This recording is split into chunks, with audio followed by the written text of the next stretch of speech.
मुझे ये बात बहुत अच्छी लगती है कि तुम कला को पहचानते हो, उसकी तारीफ करते हो। चाहे कलाकार छोटा हो या बड़ा हो, अगर उसकी कोई विशेषता है ना, तो उसकी तारीफ ज़रूर करो। खासकर अगर वो कलाकार वर्तमान में ना जूझ रहा हो, वो अपने आप को स्थापित करने की कोशिश कर रहा हो, वैसे में अगर तुम थोड़ा सा उस व्यक्ति की तारीफ कर दोगे ना, तो तुम अगर 10% कहोगे ना, तो इधर 1000% उसके मन का आत्मविश्वास और दृढ़ होगा। किसी के आत्मविश्वास को बढ़ाना, जिससे कि वो अपना जीवन यापन कर सके, अपने अधूरे सपने को पूरी करने की प्रयत्न कर सके, ये ऐसे सारे कार्य मेरी सच्ची सेवा में ही आता है। इंसान के साथ इंसानियत रखना, प्रेम रखना, ममता रखना, ये सब मेरी सेवा में आता है और इससे मुझे बहुत प्रसन्नता मिलती है। मैं तो तुमसे ये भी कहता हूँ कि रोज़मर्रा के जीवन में तुम जिन जिन लोगों से मिलते हो, छोटे मोटे काम लेते हो, फिर चाहे वो कोई छोटा मोटा दुकानदार हो, व्यापारी हो, जिससे सामान खरीदते हो, या फिर वो कोई भी हो, रिक्शा वाला हो, तुम्हारे कपड़ों को ठीक से धो कर देने वाला हो, कोई भी हो, माली हो, अगर 2 शब्द प्रेम के बोल सको तो ज़रूर बोलो, ज़रूर बात करो। उन लोगों से तो विशेषकर प्रेम से बात करना चाहिए, जिन्हें ना समाज सम्मान देने में इतराता है, घमंड करता है, या फिर जिन्हें जाने अनजाने अनदेखा कर चला जाता है। वैसे लोगों को 2 शब्द प्रेम के या सम्मान के दोगे, तो उनकी जो दुआएं लगेंगी ना, वो दुआएं जिस तरह काम करेंगी ना, वैसा और कुछ काम कर ही नहीं सकता। किसी को किसी का खोया हुआ सम्मान देना, किसी को उसके स्थान के बारे में अवगत कराना, ये सब मेरी सेवा में आता है। मेरी सेवाओं के अनेक रूप हैं, जैसे तुम कहते हो ना, साईं आपके अनेकों अनेक हाथ हैं, आप कब कौन से मदद के हाथ फैला दो पता नहीं। वैसे ही सेवा के भी अनेक तरीके हैं। जिस भी उस कार्य में श्रद्धा डाल दी जाए, मेरे होने का एहसास कर लिया जाए, प्रेम इंसानियत का भाव डाल दिया जाए, वो सेवा है।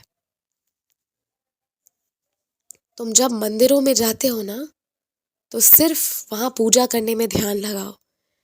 तस्वीर खींचवाने का शौक है अगर, तो या तो शुरू में जाते ही खिंचवा लो या फिर अंत में खिंचवाओ, लेकिन बीच का जो समय है ना, कम से कम थोड़ी देर सारी चीज़ों से, सारी दुनिया से दूर कट कर, एकदम दूर सबसे कट जाओ, सबसे हट जाओ, सारे संपर्क को काट दो थोड़े समय के लिए और केवल मुझसे संपर्क जोड़ो। यही करना है कुछ देर के लिए। और तुमसे बात कर रहा हूँ तो तुम अपने आप को ना, जो ये कहते हो कि मैं भक्त कहलाने लायक भी हूँ या नहीं, ये सारे सवाल मत करो, ये सारे शब्द अपने लिए प्रयोग मत करो।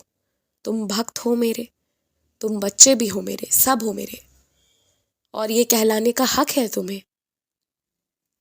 अगर क्यों पूछोगे तो इसके अनेक कारण हैं। उसमें प्रमुख कारण ये है कि तुम्हारा स्वभाव, तुम्हारी विचार मेरे अनुसार है, इसलिए भी तुम मेरे भक्त कहलाने लायक हो। और तुम्हारे कर्म, जो प्रयत्न हमेशा यही करते हैं कि किसी के जीवन में आसानी आ जाए, किसी के चेहरे पर मुस्कान आ जाए, इसलिए तुम सदैव मेरे भक्त कहलाने के योग्य हो।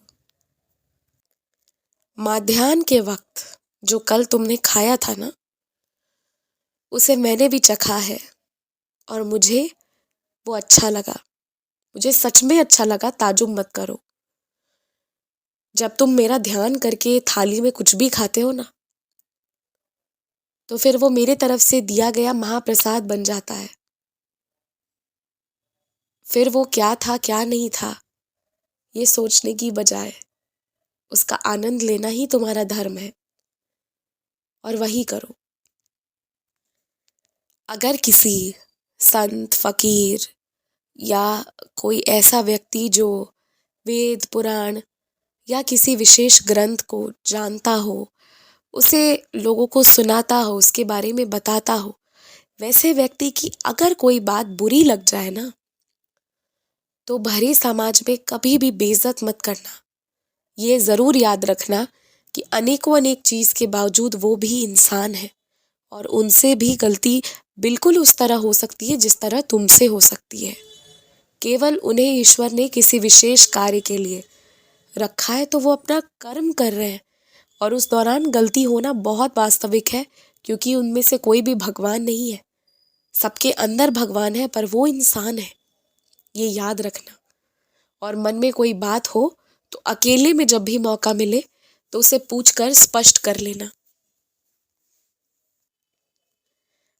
तुम्हारे बार बार ये चाहने के कि कोई संपर्क टूटे ना, फिर भी कोई व्यक्ति अगर संपर्क नहीं रखना चाहता है तो संपर्क तुम अपने तरफ से भी तोड़ सकते हो। बहुत कोशिश करने के बाद भी कुछ रिश्ते नहीं बचाए सकते हैं, क्योंकि वो रिश्ते तुम्हारे लिए नहीं है, वो बस कुछ क्षण के लिए थे, क्षणिक रिश्ते हैं। तो उसमें अपना समय देकर अपनी बर्बादी मत करो, वरना बाद में तुम्हें ज़्यादा तकलीफ होगी, क्योंकि उससे जब तुम्हारी भावनाएं जुड़ जाएंगी ना तो वो आंसू का कारण बनेगा, वो नहीं होना चाहिए। आने वाला भविष्य जो तुम्हें समझ नहीं आ रहा कि क्या होगा, पर वो बहुत उत्तम होगा, बहुत अच्छा होगा। लेकिन वो तब होगा जब तुम किसी एक चीज़ के बारे में सोचकर किसी एक चीज़ के प्रति आगे बढ़ोगे।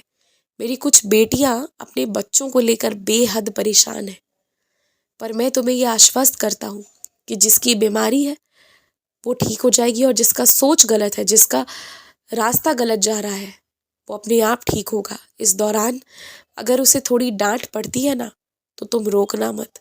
अगर डांट खाकर ही किसी को सुधरना लिखा है तो डांट खा लेने दो। एक बार को बुरा लगेगा पर जीवन सही हो जाएगा, तो वो हो जाने देना। ममता एक तरफ है, पर किसी को सुधारना, जीवन सही करना वो ज़्यादा आवश्यक है। खुश रहो।